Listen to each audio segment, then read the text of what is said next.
तो आज हम डिस्कस करेंगे एक और problem, a difference of values and indexes. Given an unsorted array, एक अनसॉर्टेड एरे है जिसका साइज n है। You need to find the maximum absolute difference of value of elements and index. i less than j के लिए हमें क्या निकालना है? मैक्सिमम वैल्यू निकालना है इसका, मतलब एलिमेंट्स का डिफरेंस i j पे जो पड़ा हुआ है और उसके इंडेक्स के बीच का डिस्टेंस, इसको मैक्सिमाइज करना है। ठीक है, तो इसको डिस्कस करते हैं।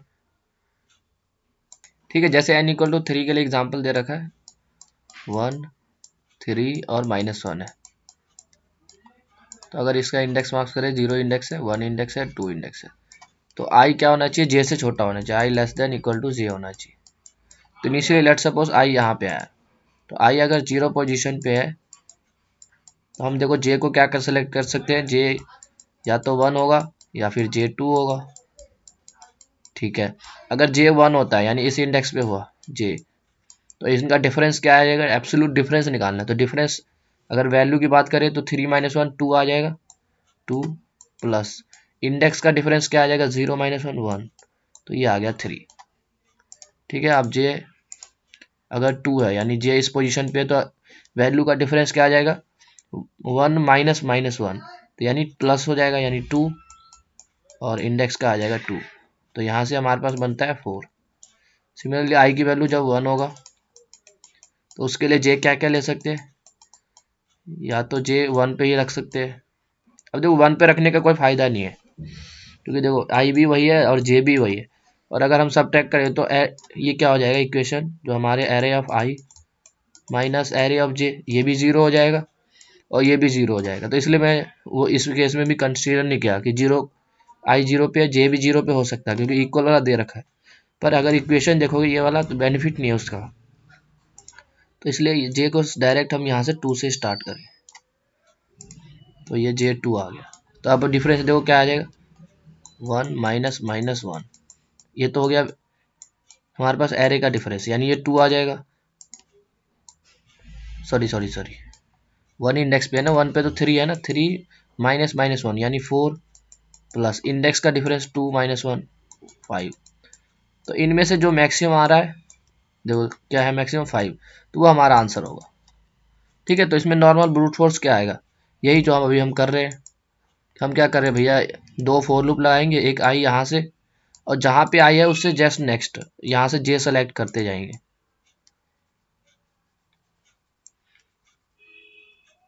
यानी पहले आई और जे ये है, तो इन दोनों को हमने क्या कर दिया, ये इस इक्वेशन को निकाल लेंगे, इसमें वैल्यू निकाल लिया और फिर मैक्स ले लिया, फिर जे हट के यहाँ आ जाएगा, जे यहाँ आ गया। सिमिलरली यानी देखो क्या कर रहे हैं हम, पहले इसको लिया इन दो को, फिर लास्ट के दो को, फिर आई इस पोजीशन पे आ गई है, तो 2 फोर लूप लगाएंगे और ये हो जाएगा क्वेश्चन। तो ये ब्रूट फोर्स हो गया। देखो इसमें टाइम कॉम्प्लेक्सिटी क्या आ जाएगी? Order of n square. इसे कोड कर सकते हो, काफ़ी इतना इजी मुश्किल नहीं है।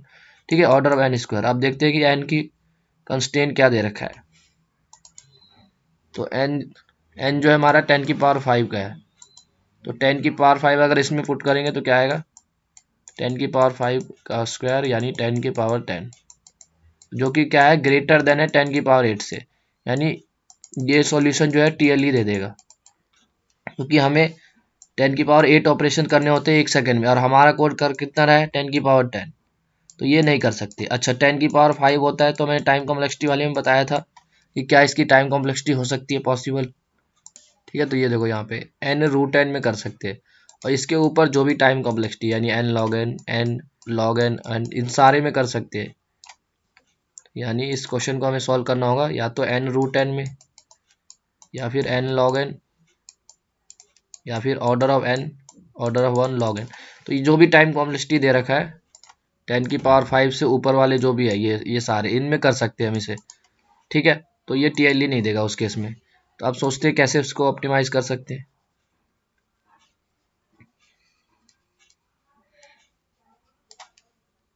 ठीक है, तो एक क्या मन में आएगा कि शॉर्ट कर देते हैं इसे, 4 3 2। शॉर्ट करने से क्या होगा? अब देखो शॉर्ट करना, शॉर्ट नहीं कर सकते इसमें, शॉर्ट करने से तो निकल जाएगा कि मैक्सिमम क्या है, मिनिमम एलिमेंट क्या है। लेकिन शॉर्ट करने से क्या होगा, इसके इंडेक्स बदल जाएंगे, जो मैक्सिमम यहाँ पे आ रहा है वो लास्ट में चला जाएगा, तो इंडेक्स इसका चेंज हो जाएगा। तो वी कैन नॉट शॉर्ट तो एन लॉग एन वाली टाइम कॉम्प्लेक्सिटी भी यहाँ पे नहीं हम सॉल्व कर सकते, यानी ऑर्डर ऑफ 1 में ही हमें ऑर्डर ऑफ एन में सॉल्व करना होगा इस प्रॉब्लम को। अच्छा, तो 1 में कैसे किया जाता है, यानी एक बार ही ट्रैवर्स करना है। तो देखो ऑर्डर ऑफ एन में करने के लिए हम क्या कर सकते हैं, इसका यूज कर सकते हैं जो इक्वेशन दे रखा है। देखो यही अप्रोच है, और कोई इसमें सोचा नहीं जा सकता क्योंकि कंस्ट्रेंट दे रखा है, तो एन में करना होगा। और ओ एन कभी हो सकता है जब हम एक बार ट्रैवर्सल करें। तो हम इस इक्वेशन को देखते हैं, इससे कुछ हेल्प होगी क्या। Array of i minus array of j का mod plus i minus j. अब देखो ये मॉड लगाने का कोई मतलब नहीं यहाँ पे, ये तो मॉड खुल जाएगा ना। क्यों खुल जाएगा, क्योंकि तो हमें पता ही है कंडीशन क्या है कि i should be less than equal to j. तो आई अगर जे से छोटा है तो ये मॉडुलस हमेशा नेगेटिव ही होगा, ये मॉड वैल्यू है ना, तो ये नेगेटिव से खुल जाएगा। तो इसको मैं, तो इसका आंसर क्या आ जाएगा, प्लस। प्लस नहीं, यहाँ पे नेगेटिव आ जाएगा, नेगेटिव से खुलेगा ये mod minus of i comma j. ठीक है, और ये एज इट इज रह गया array of i minus array of j. ठीक है, तो ये ओवरऑल आ जाएगा। ठीक है, देखो ये मैंने लिख दिया, ये इनिशियली ये इक्वेशन था। अब फिर ये देखो हमें पता है कि आई जो है वो ग्रेटर देन इक्वल है जे के। तो अगर ऐसा है तो ये जो मॉड है, ये वाला जो मॉड है, ये नेगेटिव खुलेगा तो नेगेटिव खोल दिया, तो उसके बाद इक्वेशन ही आ जाएगा। अब इस मॉड को खोलने के लिए दो कंडीशन हो सकती है कि एरे आई जो है, ये फर्स्ट एलिमेंट जो है ग्रेटर है सेकेंड एलिमेंट से, तो ये मॉड क्या होगा, एज इट इज खुल जाएगा, प्लस में खुलेगा। जब प्लस में खुलेगा तो क्या होगा, यहाँ से हमने एरिया ऑफ आई को निकाला और यहाँ से माइनस आई उठाया, तो ये एक टर्म हो गया। ठीक है, दूसरा टर्म देखो यहाँ से ये उठाया और ये, तो ये सेपरेट करा है बस, और कुछ नहीं करा। अच्छा, सेकंड कंडीशन क्या होगा, जब एरे आई छोटा हो एरे जे से, तो यानी ये मोड कैसे खुलेगा, नेगेटिव होकर के, यानी negative of array of i array of j, और इधर है हमारे पास जे माइनस वन। तो अगर इसे सिंप्लीफाई करें तो क्या आएगा, minus array of i plus array of j plus j minus i. तो इस इक्वेशन को सेपरेट करके ये लिखा गया। तो देखो ये दोनों इक्वेशन जो है दो पार्ट में स्प्लिट हो गए। ठीक है, तो देखो ये इंडेक्स क्या है, आई और जे, कुछ भी लिखे ये बात एक ही कह रहा है कि इंडेक्स पे जो वैल्यू पड़ा हुआ है, यानी एरे ऑफ आई हो या जे हो, इंडेक्स पे जो वैल्यू पड़ा है माइनस इंडेक्स, इनका डिफरेंस निकालना है हमें। इसमें क्या कह रहा है, इंडेक्स पे जो वैल्यू पड़ा हुआ है यानी एरे ऑफ आई प्लस जे, यानी वैल्यू प्लस जे का डिफरेंस निकालना। अब इन दोनों में से जो मैक्सिमम आंसर आएगा वो हम रिटर्न कर देंगे। समझ रहे हो।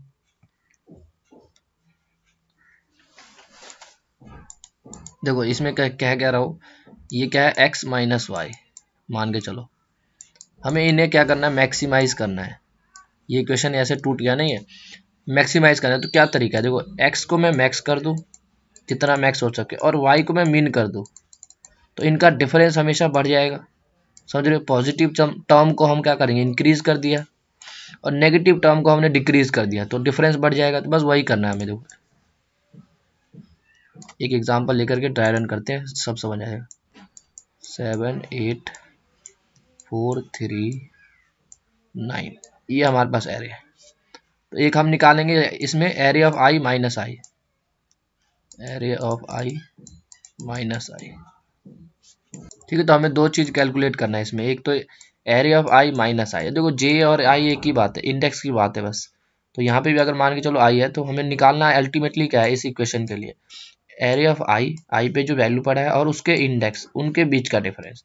तो हमने वही निकाला यहाँ पे। तो यहाँ पे देखो ये 0 इंडेक्स है, फर्स्ट सेकेंड एंड थर्ड, तो इंडेक्स और इसका डिफरेंस क्या आ जाएगा, 7। यहाँ पे डिफरेंस क्या आ जाएगा, ये भी 7, डिफरेंस क्या आ जाएगा 2। यही करो, देखो वैल्यू क्या है 4, इंडेक्स है सेकेंड, तो डिफरेंस क्या आ गया 2। ठीक है, यहाँ पे देखो ये फोर्थ इंडेक्स, इंडेक्स भी 3 है और वैल्यू भी 3 है, तो 0 हो जाएगा। इंडेक्स पे जो वैल्यू पड़ा है 9 और ये हो गया 5। ठीक है, ये आ गया। तो अब हमें क्या करना हो कि इसको मैक्सिमाइज करना है, एक टर्म को मैक्सिमाइज करना है, तो इनमें से सबसे मैक्स क्या है 7। अच्छा माइनस इनमें से सबसे मिनिमम क्या है 3, सॉरी 0, तो ये आ गया 0। तो एक आंसर मुझे ये मिला 7। ठीक है, तो एक आंसर हो गया 7, वो हो गया इस इक्वेशन के अकॉर्डिंग। अब दूसरे इक्वेशन के लिए निकालते हैं। तो ये पहला वाला हो गया, ये दूसरा वाला देखते हैं। अब दूसरे में क्या निकालना है, देखो वैल्यू जो पड़ा हुआ है एरिया ऑफ आई पे प्लस में इंडेक्स। अच्छा यहाँ मैंने गलत लिख दिया थोड़ा, इसे क्या करना है, इस आई को इस साइड आना चाहिए था, यहाँ पे जे आएगा, ये गलती से मिस्टेक हो गया, थोड़ा चेंज कर लेना। यहाँ पे क्या आएगा जे, क्योंकि जे यहाँ से प्लस हो जाएगा ना जब ये नेगेटिव खुलेगा, यानी एरिया ऑफ जे पॉजिटिव हो।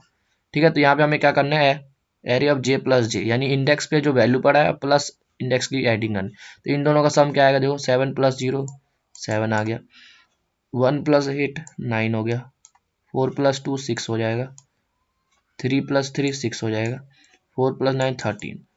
अब हमें क्या निकालना है कि इनमें से जो मैक्स होगा, क्योंकि हमें क्या करना है, देखो एक्स माइनस वाई है, तो इस चीज़ को अगर मैं मैक्सिमाइज कर दूँ, इसको मिनिमाइज कर दूँ, तो वो हमने ये कैलकुलेट कर लिया है। अब ये इसमें से ये वैल्यू में से सबसे मैक्सिमम क्या है 13 भैया। अच्छा उसमें से अगर सब्ट्रैक्ट कर दूँ सबसे छोटा वाला, सबसे छोटा है 6, तो ये आ जाएगा क्या, डिफरेंस आ गया 7। तो पहले केस में भी क्या आ रहा था आंसर 7, यहाँ भी 7, यानी ओवरऑल आंसर क्या आ गया, इन दोनों का मैक्स लेंगे 7। तो देखो 7 बनेगा, देख सकते हो 7 बन भी रहा है। देखो अगर ये मैं दो इंडेक्स सेलेक्ट करूँ, तो वैल्यू का डिफरेंस क्या है 6 प्लस इंडेक्स का डिफरेंस क्या है 1, तो 7 बन जाएगा। तो ये इस क्वेश्चन में था कि मॉडुलर की प्रॉपर्टी यूज़ करनी थी बेसिकली, और हमने दो पार्ट में स्प्लिट किया। हमने ये कंडीशन है, ये पहले से ही खुल गया, अगर ये नहीं खुलता तो मान लो यहाँ पे भी दो कंडीशन आती, तो वो थोड़ा कॉम्प्लिकेटेड हो जाता, पर ये तो पहले से ही दिया हुआ है कि आई जो है हमारे पास लेस देन इक्वल टू जे है। तो हमने उससे इक्वेशन निकाला, तो हमने देखा एक मोड है, तो एक मोड में दो ही कंडीशन हो सकता था कि या तो पहला टर्म बड़ा होगा दूसरे से, तो जब ये पहला टर्म ग्रेटर होगा तो ये मोड एज इट इज़ खुल जाएगा। तो जब एज इट इज़ खुलेगा तो देखो यहाँ से एरिया ऑफ आई लिया और ये माइनस आई, तो ये एक टर्म बन गया। अच्छा एक एरिया ऑफ जे लिया और एक ये टर्म ये, तो अल्टीमेटली दोनों टर्म कह रहा है, बस आई और जे का नेमिंग अलग है। कह रहा है कि एरिया ऑफ आई पे जो वैल्यू पड़ा है और माइनस कर दो इसे इंडेक्स, इसकी वैल्यू निकाल लो, तो वो हमने यहाँ निकाला। ठीक है, अब यही दोनों, ये एक टर्म है और एक ये टर्म है, इनके डिफरेंस को मैक्सिमाइज करना है। तो हमने कहा ये एक सबसे मैक्सिमम ले लो, सबसे मैक्सिमम क्या है 7, और ये सबसे मिनिमम ले लो, तो सबसे मिनिमम क्या है 0। इनका जो डिफरेंस है वो हमारा एक आंसर हो जाएगा, यानी एक आंसर हो गया 7। सिमिलरली दूसरा हमने काम किया कि एरिया ऑफ आई जब छोटा होगा इससे, तो ये नेगेटिव खुलेगा मोड, तो जब नेगेटिव खुलेगा तो देखो नेगेटिव नेगेटिव प्लस हो जाएगा, तो एरिया ऑफ जे प्लस जे, एक ये टर्म आ गया, उसमें से सब्ट्रैक्ट करेंगे एरिया ऑफ आई। तो अल्टीमेटली इस इक्वेशन में क्या कह रहे हैं दोनों बॉक्स में कि इंडेक्स पे जो वैल्यू है प्लस इंडेक्स का वैल्यू निकाल दो। तो हमने वही क्या, इंडेक्स 0 है और वैल्यू इस पे 0 पड़ा है तो 7 आ गया, इंडेक्स 1 है और वैल्यू 8 है तो 9 हो गया, तो ये हमने निकाल लिया। अगेन हमें डिफरेंस ही निकालना है, तो सबसे मैक्सिमम हमने सेलेक्ट किया दैट इज 13, सबसे मिनिमम सेलेक्ट किया 6, डिफरेंस निकाल दिया। तो ये इस कोड में देखो, ये ऑर्डर ऑफ एन में हो सकता है सॉल्व, देखते हैं कैसे। ठीक है, तो देखो ये इसका कोड है। अल्टीमेटली हम लोग कर क्या रहे हैं, 4 वेरिएबल मेंटेन करके चलेंगे ना, तो एक ये मान लो फर्स्ट के लिए और ये सेकंड केस के लिए। तो इसके लिए हमें क्या चाहिए, एक मैक्स चाहिए और एक मीन चाहिए, एक दूसरे केस के लिए भी मैक्स और मीन चाहिए। फिर क्या करें, इनका डिफरेंस ले रहे थे और इसका डिफरेंस ले रहे थे, इनमें से जो मैक्स है वही हमने यहाँ पे किया है। तो यहाँ पे हमने एक मैक्स 1 लिया और एक मीन 1 लिया और एक मैक्स 2 लिया और मीन 2 लिया। अच्छा मैक्स 1 कैसे कैलकुलेट कर रहे थे बताओ, मैक्स 1 भैया इस वाले से कर रहे थे, यहाँ वो क्या है एरिया ऑफ आई माइनस आई से, तो वही यहाँ पे लिखा हुआ है कि मैक्स 1 जो है मैक्स ऑफ जो पहले मैक्स 1 है एरिया ऑफ आई माइनस आई। अच्छा मीन भी इसी के लिए मीन 1, देखो 1 वाले दोनों में इसी यही कैलकुलेशन करना है, बस एक बार ही मैक्स ले रहे थे और एक बार मीन ले रहे थे, तो ये आ जाएगा फर्स्ट के लिए। ठीक है, और सेकंड के लिए क्या कर रहे थे, एरिया ऑफ आई प्लस आई निकाल रहे थे, तो ये सेकंड के लिए आ गया। फिर लास्ट में एक इंटीजर आंसर लिया, आंसर में बेसिकली क्या करेंगे मैक्स 1 माइनस मैक्स 2 जो हमने यहाँ पे कर रहे थे। कि यहाँ पे मैक्स वन क्या है, मैक्स वन है 7 और मिन वन क्या है 0, तो डिफरेंस निकाल दिया। सिमिलरली सेकेंड केस के लिए भी हमने किया कि मैक्स वन क्या है, मैक्स टू क्या है 13 और मैक्स मिन वन क्या है 6, तो उसमें डिफरेंस निकाल दिया। और जो यहाँ से आंसर आया ये, तो ये इसकी देखो ऑर्डर ऑफ एन में आ गया। तो ये इसमें करना था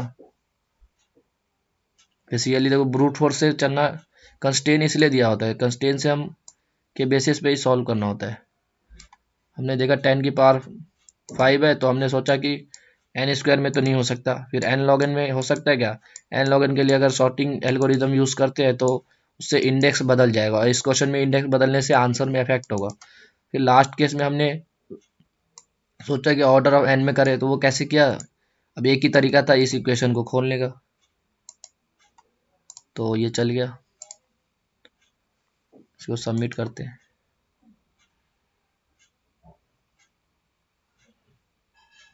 ठीक है, करेक्ट आए। तो इस वीडियो में इतना ही, मिलते हैं नेक्स्ट वीडियो में। अगर कोई डाउट हो इस क्वेश्चन से रिलेटेड तो ज़रूर पूछें। Thank you.